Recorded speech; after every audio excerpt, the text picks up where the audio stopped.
C'est une filière qui a du sens ici historique, un sens historique, puisque nous avons été, la Dordogne a été le premier producteur de chanvre, il y a bien des décennies maintenant, mais de France. La production historiquement était ici très importante, notamment dans les vallées. Et la vallée de la Dordogne, avec la production de tabac par exemple, utilisait des terres tout à fait aptes, disons que les meilleures terres pour faire le chanvre.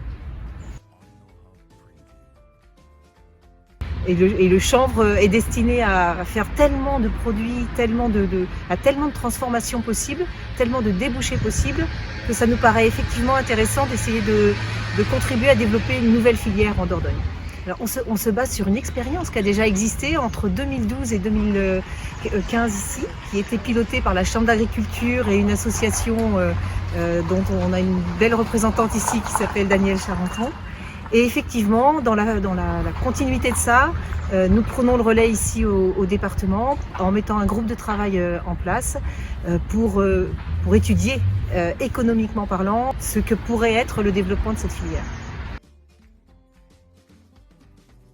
J'ai grandi dans une ferme, un oncle était producteur de chanvre, le chanvre agricole, hein.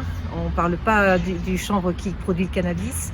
Et puis mon papa faisait du lin, mon frère fait encore du lin, donc ce genre de plante qui sert, dont la graine et la fibre apportent des matériaux très intéressants, soit à porter, soit pour la nourriture, qui ont beaucoup de vertus.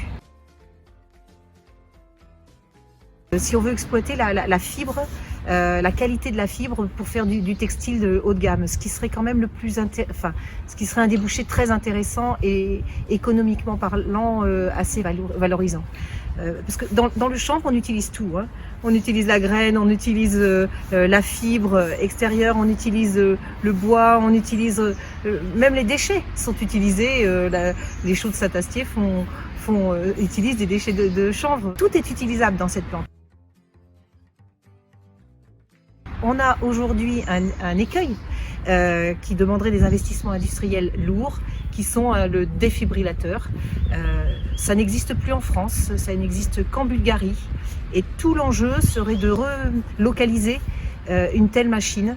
Alors il y a des expériences qui sont faites aujourd'hui, des machines qui sont en cours de construction, on regarde ça d'un œil très attentif. Mais si on pouvait aujourd'hui relocaliser ce genre d'industrie, on serait certain que la filière aurait de l'avenir.